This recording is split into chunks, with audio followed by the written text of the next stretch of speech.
Welcome to this first module in Creation Theology in the Bible.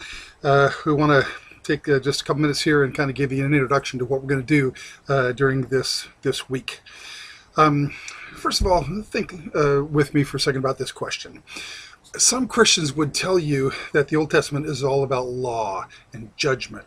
They would say that it's the place to go to learn about demands of God and punishments of God. But do you think this is what a typical Israelite believed? After looking over all the forms of salvation theology in the Old Testament, what should Christians know about salvation in the Old Testament? It turns out there's a ton of stuff in the Old Testament about salvation and gospel and deliverance and mercy, and we want to focus on those this week. Here's why. In this first unit, the first three modules, we're trying to get a handle on where creation theology in the Old Testament sits in relationship to other theological ideas that are in the Old Testament. So creation theology in the context of the other major theological ideas. And it turns out, if you were to sort of put the 20 or so theological concepts that are described and talked about in the Old Testament into three, they would fit into three bins, so to speak. There is a set of themes related to salvation. There's another set of themes related to God's character and core values. And finally, there's a set of ideas related to creation theology, just by itself. So, first of all, by far the largest of these three bins has to do with salvation theology. In the Old Testament, there are at least a dozen major ideas from which there are theological implications that contribute to the life and the health and vitality of the people of God in the Old Testament. We've got the Abrahamic covenant, the story of the Exodus and the conquest, the Mosaic covenant, the Davidic covenant, election, the notion that God's chose. Presence theology is the idea that Emmanuel, God is with his people. The special place of Jerusalem and Zion and the temple, the idea of holy war, namely that God fights Israel's battles for them, and the notion of the name of the Lord having power and being invested in his people, and the Torah as a covenant gift. All of these ideas come out of various texts in the Old Testament, and there are so many of them. Like I say, far and away the majority of the theological building blocks in the Old Testament are ideas centered around what God is doing to save and deliver, make covenant with his people. So it's a huge and important theme in Old Testament theology. Creation theology, as we see, is going to be related to that. There's one other idea, has to do, or set of ideas, three in particular, that is the second major receptacle or category of theological ideas in the Old Testament. These have to do with God's character and core values. This text in Exodus 34 is a sort of key passage for these concepts, speaking about the mercy of the Lord, graciousness, slow to anger, abounding in steadfast love, forgiving all sorts of things to 1,000 generations. We'll be looking at in greater depth at this idea, but the notion of God as essentially merciful, it is at his heart in terms of who God is a very, very strong theme in the Old Testament.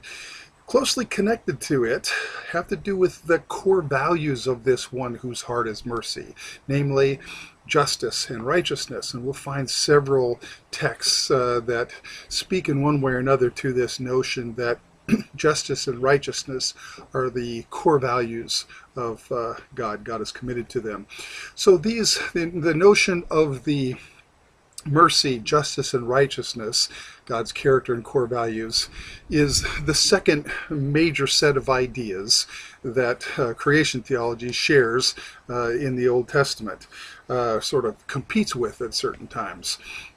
Finally, then we come to the one we're interested in for this course, theology of creation. We're going to look at in much more detail in a basic notion that God is the creator, that creation has an order and a purpose, and Creation reflects the Creator, and not only testifying to who God is, but also the way in which creation operates speaks to the heart of God and God's vision for creation and so on.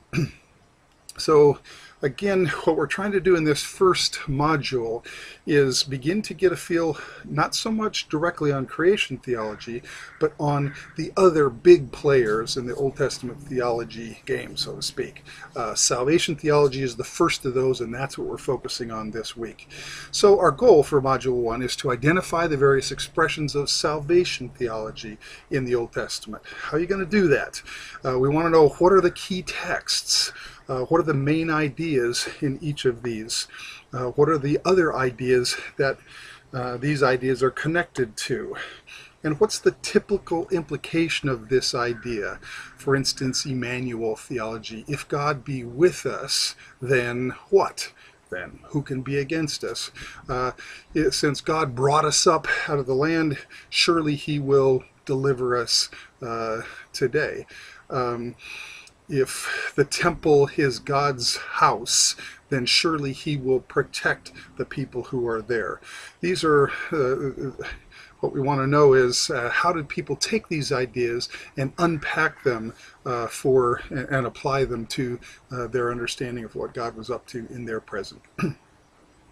So where are you going to learn about this? I've written a little study guide. But the first time I wrote this, I wrote it for a course going on that I taught in Burundi, and so it had to serve the needs of Francophone students, and so it's got sort of French alongside of the English. You can ignore the French if you want, or you can ignore the English if you want. But this study guide will take you through these ideas. The PDF is available online. For this week, we're looking at those themes related to salvation theology. So pages 7 to 51 is what you're going to want to get into and begin to make lists for yourself. What are these 12 or so forms of salvation theology, and what are their main ideas? And start to make bulleted lists of 5 or 6 things, and that'll help you prepare for the exam that we're going to have when we get together.